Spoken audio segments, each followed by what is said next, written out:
se partage 2000, 2000, 3000, 3000. Allez, on a assisté. Non, c'est pas assister. Ça, c'est le commerce, mon frère. C'est le commerce et c'est inadmissible. Quand tu vas vers un frère ou une sœur, apporte de l'aide, laisse que Dieu te rémunère. C'est pourquoi la Bible dit que, n'est-ce pas, lorsqu'on pose une action, un bien quelconque, n'attendons pas en retour de ceux à qui, n'est-ce pas, vers qui nous avons destiné notre service. Attendons que Dieu seul nous rémunère. Oui, papa Frédéric, tu as le micro là-bas. Oui, merci homme de Dieu pour ce merveilleux conseil.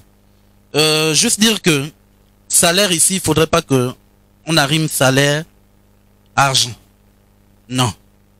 Salaire ici, ça rime comme l'homme de Dieu venait de dire, par vos bonnes œuvres.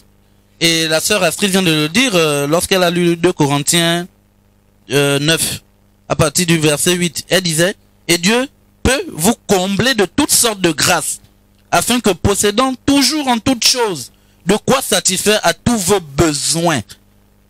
Donc ça veut dire tout simplement que n'attendons rien des hommes. Tout nous vient de Dieu. C'est Dieu qui satisfait, qui va satisfaire à tous nos besoins. Vous ayez encore en abondance pour toutes bonnes œuvres. Donc, le salaire du chrétien ou de l'ouvrier ne se mérite pas par rapport à un frère ou une sœur, mais c'est par rapport à Dieu. À Dieu, lui seul. Yeshua Mashiach. Par rapport à Dieu, et je vais compléter donc ce que disait pas Frédéric avant de prendre la question de la sœur Lydie là-bas. Voici comment on assiste un homme de Dieu. Voici comment on doit assister un chantre. Voici comment on doit assister un pasteur. Voici comment on doit assister un frère, une sœur. Nous sommes dans Luc chapitre 8 à partir du verset 1er. Ensuite, Jésus allait de ville en ville et de village en village, ce que les pasteurs ne font plus parce que les pasteurs sont assis. Ils ne sont plus des missionnaires, ils sont assis quelque part depuis 1000 ans dans leur château, hein, dans leur boutique, n'est-ce pas, qu'ils appellent église. Ils ne sont pas les missionnaires.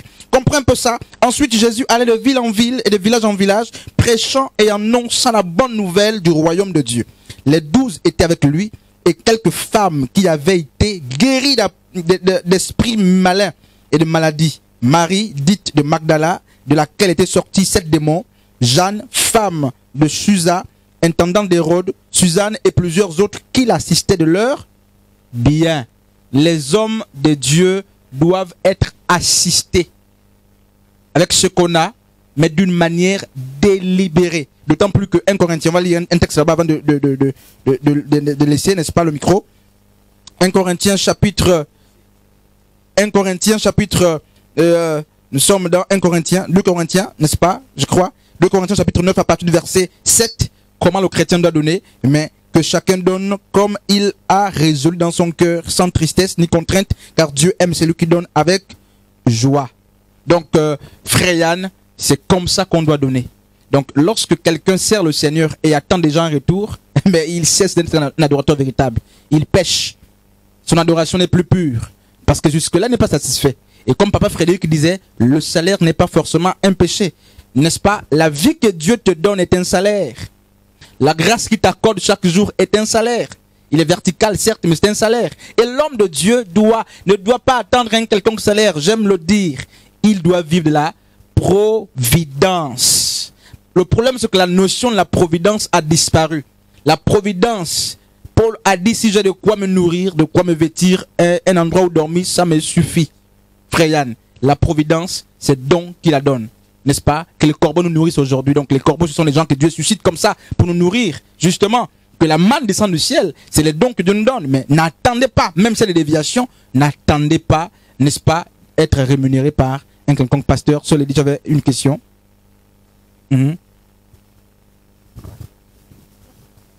La bien-aimée Kanginano dit ceci. Si le salaire du péché, c'est la mort, alors le salaire du pasteur, c'est la vie. Non, c'est Romains 3, 23. On va lire. Sœur Nanou, faut pas, depuis au Sénégal, il ne faut pas gaspiller la Bible. La deuxième question. Oui. Pourquoi seulement les pasteurs vivent bien, ont tout le confort et les fidèles souffrent? Parce que les pasteurs sont devenus des voleurs, des marchands. Et parce que le peuple est devenu aveugle et ignorant. La Bible est claire, c'est lui qui donne. Il y a plus de bonheur à donner qu'à recevoir. Le pasteur reçoit. Comment comprendre qu'il a plus de bonheur que celui qui donne? Non, pas les pasteurs, non. Les pasteurs, certains. certains ont aveuglé le peuple, mais il y a aussi une partie du peuple qui est aveugle d'elle-même, qui ne veut pas lire.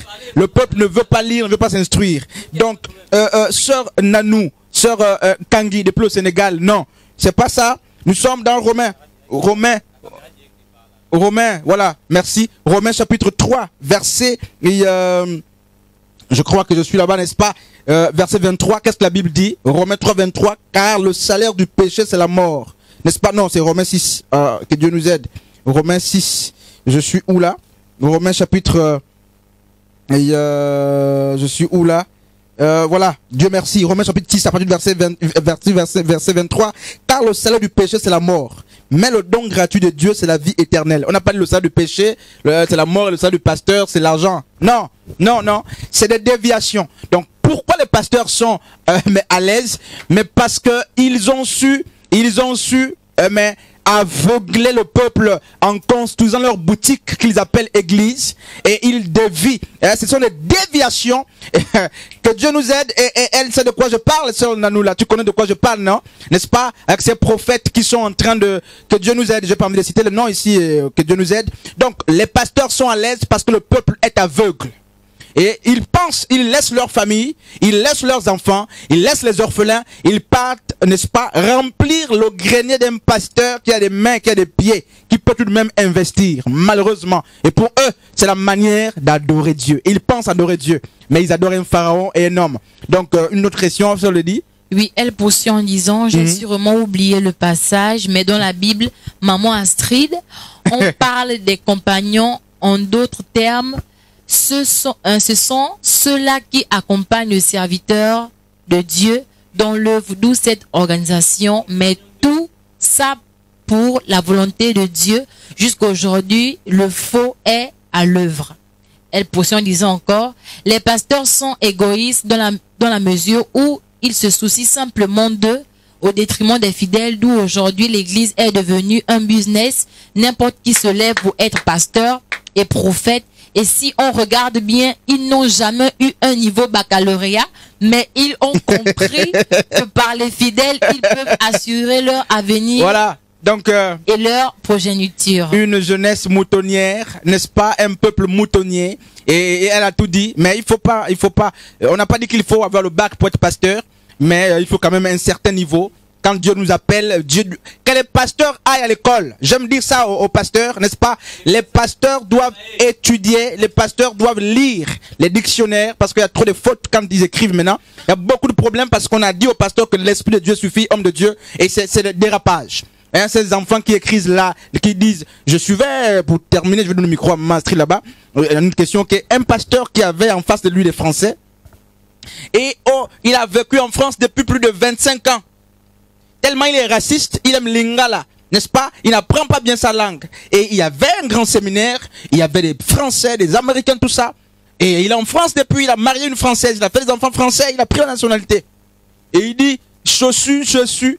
Jésus, il dit, je suis fils de Dieu. Fils de Dieu. Et les chrétiens, le fils unique de Dieu. Fils unique de Dieu. C'est ici. Et les frères français ont dit non, Jésus n'est pas unique. Ils sont partis de la salle. Ils sont sortis, ils sont partis.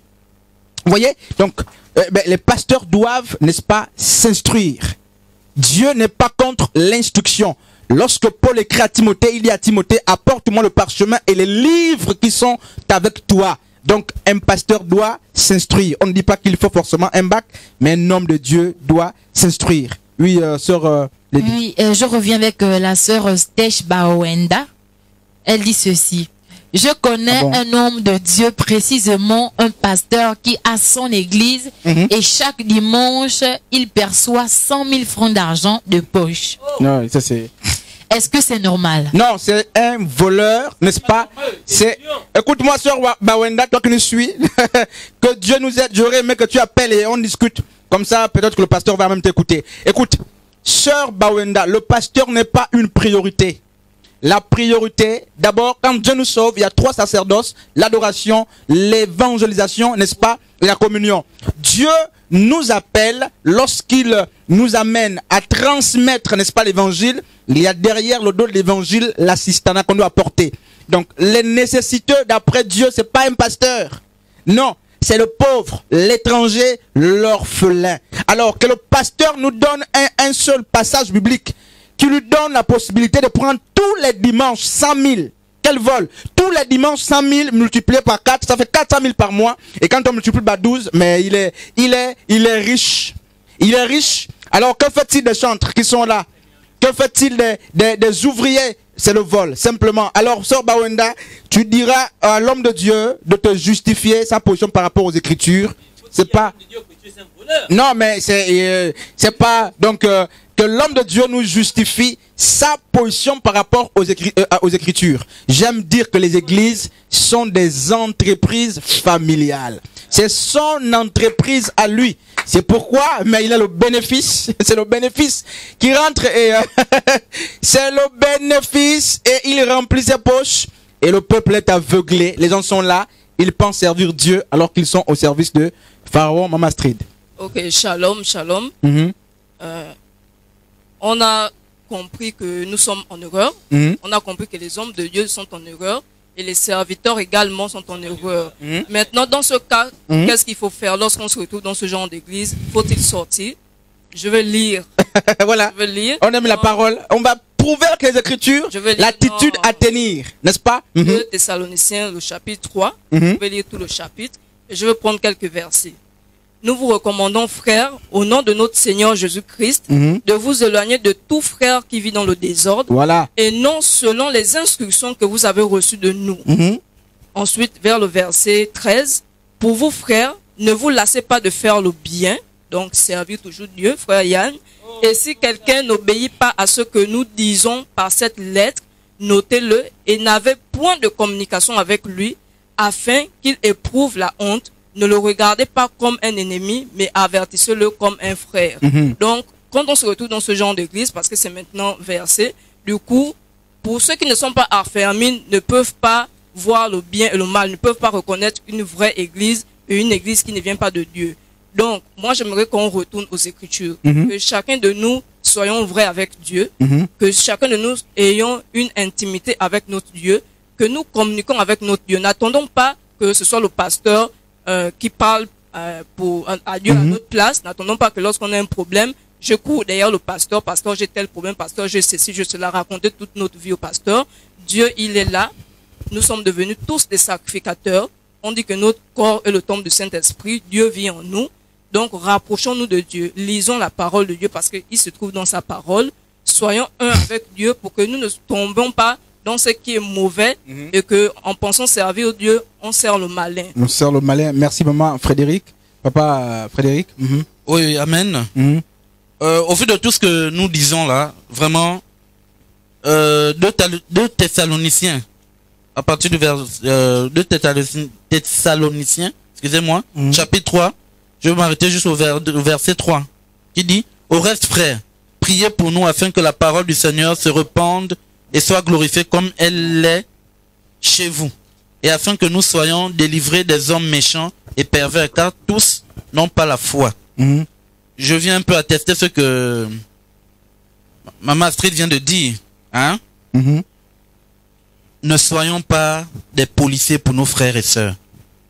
Au contraire, soyons des personnes qui essayent, autant pour moi, de corriger et de faire savoir à nos frères et sœurs qu'ils sont en erreur. Donc, s'il y a certains qui pensent ici que nous faisons le procès de qui que ce soit, excusez-moi, je suis désolé. Nous ne faisons que confronter ce que dit l'Écriture. Voilà. Et vous-même, vous constatez qu'il y a des versets qui ne font que sortir. Voilà. Donc, on ne fustige personne ici. Voilà. Que celui qui sent qu'il est en erreur et qu'il continue à le faire, qu'il ait l'honnêteté d'abandonner cela et de donner véritablement sa vie au Seigneur. Parce que, bien aimé, nous sommes vers la fin. Nous sommes dans les temps, les derniers temps. Et le Seigneur viendra juger selon nos œuvres. Voilà. Donc, pour terminer aussi, vraiment, j'ai une question aussi d'une sœur. Voilà, j'ai la question d'une sœur qui demandait que, en principe, la dîme, comme on disait tout à l'heure, excusez-moi de revenir dessus, c'est la question de la sœur. Elle disait que la dîme, en principe, c'est une recommandation qui vient de Dieu. Et normalement, nous ne devons pas avoir un droit de regard sur ça. C'est le Seigneur qui nous recommande de le faire. Et elle disait aussi que la dîme est rattachée à une bénédiction. Voilà, parce que elle donne sa dîme. Voilà pourquoi le Seigneur la bénit. Voilà pourquoi le Seigneur lui comble des besoins. Donc vraiment, homme de Dieu ici présent, la sœur veut aussi vraiment comprendre cela. Est-ce que le fait de donner ma dîme tous les jours, je pense qu'il y a déjà une personne qui l'a dit, mais je reviens là-dessus, voilà, effectivement. La sœur vraiment a cette préoccupation-là. Le fait de donner sa dîme tous les jours lui rattache à certaines bénédictions que d'autres n'ont pas. Merci frère Frédéric. Alors je comprends la position de beaucoup de frères et beaucoup de sœurs par rapport à la dîme. Je les comprends parfaitement. Mais je les invite aux Écritures, parce que s'il faut que chacun fasse une analogie ou une interprétation personnelle, mais nous allons avoir beaucoup d'interprétations, on va s'éloigner. Qu'est-ce que la Bible dit par rapport à la dîme? Je pose la question à la sœur. D'après les Écritures, n'est-ce pas, qu'est-ce que la dîme? Parce que lorsque Dieu a institué la dîme, Dieu a dit justement que la dîme ne devait être prélevée qu'une fois le peuple devait être, n'est-ce pas, à Canaan. Parce que la dîme ne devait être que des produits agro-pascals. Donc, soit de l'élevage, soit, n'est-ce pas, de l'agriculture. Les pêcheurs ne payaient pas la dîme. Alors, je mets cette sœur au défi, n'est-ce pas, qu'elle lise un peu ses Écritures et qu'elle nous fouille un seul passage où quelqu'un avait payé la dîme, n'est-ce pas, en sortant du cadre de l'agriculture et de l'élevage. Ça n'existe pas.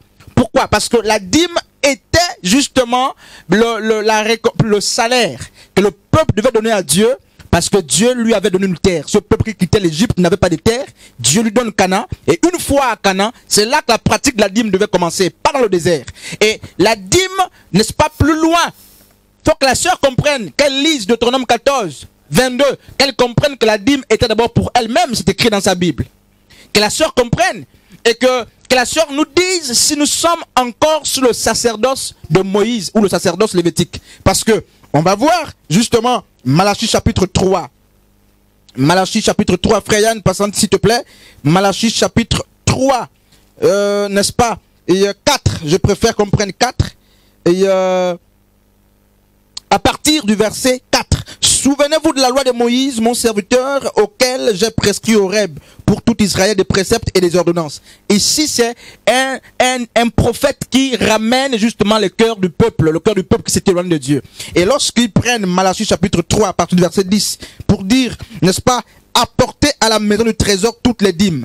Mais en fait, il s'agissait de quoi? Mais il s'agissait non pas du peuple, parce que la dîme qui allait au temple, c'était la dîme des Lévites. C'est la dîme des veuves allait à la porte des veuves. La dîme des orphelins allait à la porte des orphelins d'après Deutéronome 14, 22 à 29. Cette dîme était la dîme des Lévites. C'est les Lévites, justement. C'est aux Lévites qu'on s'adressait ici. Et la Bible est claire. Nous sommes dans Hébreux chapitre 7. Hébreux chapitre 7. Hébreux, n'est-ce pas? Et si quelqu'un là-bas, on peut lire. Hébreux chapitre 7. Parce qu'il y a un peu un bruit là, n'est-ce pas? Je comprends la passion que les gens ont.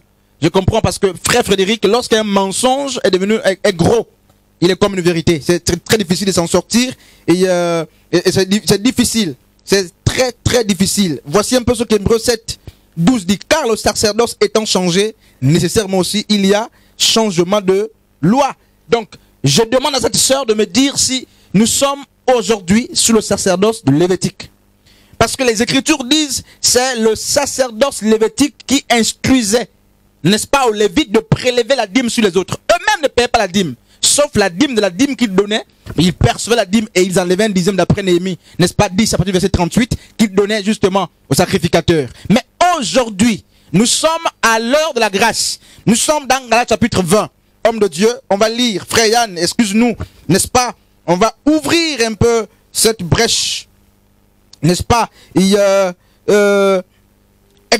Galates chapitre 20 à partir du verset 20. Paul dit quoi? Vous savez que je n'ai rien caché de ce qui vous était utile et que je n'ai pas craint, n'est-ce pas, de vous prêcher et de vous enseigner publiquement et dans les maisons. Paul n'a rien caché, n'est-ce pas? Et au verset 27, qu'est-ce qu'il dit, papa Frédéric? Il dit, car je vous ai annoncé tout le le conseil de Dieu, sans rien vous cacher. Ça, c'est l'apôtre Paul qui dit. Mais Paul n'a pas prêché la dîme un seul instant. Aucun apôtre n'a prêché la dîme un seul instant. Il n'y a que 2 textes qui parlent de la dîme dans la Nouvelle Alliance. Matthieu 23, 23 et Luc chapitre 18 dans la parabole du pharisien et du publicain. Matthieu 23, 23, lorsque Jésus-Christ reprend justement les pharisiens en disant « Hypocrite que vous êtes !» Et les hommes me diront « Mais il n'a pas aboli ce jour-là la dîme. Il n'a pas aboli. » Mais justement, Jésus ne pouvait rien abolir lorsqu'il n'était pas encore ressuscité. Parce que la vraie mission de Christ a pris son sens après la résurrection comme Jonas. C'est après la résurrection. Donc, une fois revenu de la mort, c'est là, n'est-ce pas, que le sang qui a coulé a inauguré la nouvelle alliance. Donc, rien ne pouvait se faire avant. D'après la loi, d'après Galates, n'est-ce pas, 3, Paul dit que Christ est né sous la loi pour nous libérer de la loi. Alors que la sœur nous dise sous quel sacerdoce nous sommes, qu'elle nous dise quel type de dîme elle paye aujourd'hui.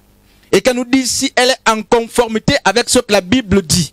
C'est ça. Quand elle donne l'argent, qu'elle nous dise dans la Bible, parce que Genèse, elle dit quoi? Genèse nous fait comprendre que, Genèse 13 nous fait comprendre que Abraham, n'est-ce pas, et je crois justement que Genèse là-bas, Abraham était riche, homme de Dieu. À partir de Genèse 13, à partir du verset 2, Abraham était riche, très riche en troupeaux, en argent et en or. Mais Abraham n'a jamais payé la dîme de ses biens. Abraham, dans Genèse 14, a payé, pas la dîme de ses biens, mais la dîme du butin de la guerre. Et il n'a plus jamais payé après ça. Il n'a pas dit à Isaac paye la dîme, il ne l'a pas fait. Donc, la Bible est claire, Deutéronome 28, il disait justement que voici les bénédictions qui s'en suivent. Quand vous payez la dîme, vous faites ceci, les lois que vous respectez, voici ceux qui s'en suivent. Si vous ne respectez pas, voici. Mais c'est ceux qui étaient sous la loi de Moïse. Et nous ne sommes pas sous la loi de Moïse. Donc, que la sœur ne nous mente pas aujourd'hui, parce qu'elle n'a une preuve biblique pour nous faire comprendre qu'elle est bénie à cause de la dîme. Non. Et ceux qui ne payent pas la dîme et qui sont bénis, comment elle peut justifier ça? Donc, qu'elle ne fasse pas d'un cas particulier, un cas général. Nous ne sommes pas sous le sacerdoce lévitique pour payer la dîme. Donc, frère Yann. Donc, mais il serait mieux que la sœur vienne et qu'on en discute pour qu'elle ait, n'est-ce pas, des meilleures informations. Donc, frère Yann, donc, pour revenir, le salaire, Maman Astrid l'a dit, ben justement, comment faire? Ephésiens 5, à partir du verset 11, dit quoi? Ne prenez pas part aux œuvres infructueuses des ténèbres, mais condamnez-les et dénoncez-les. Et c'est clair, lorsqu'un frère pêche, on va vers le frère, on tente de le reprendre. S'il change, on l'a gagné. S'il ne change pas, on prend un autre frère. Et ben, si on le gagne, tant mieux. S'il ne change pas, on part avec les anciens. Si le frère, même si c'est le pasteur, s'il ne change pas, considérez-le comme un païen. C'est tout simple, frère. Donc, un pasteur qui va dans des concerts, dans des séminaires, qui prend toujours l'argent, qui impose le cachet, il faut lui parler conformément aux Écritures. S'il ne change pas, quittez cette église.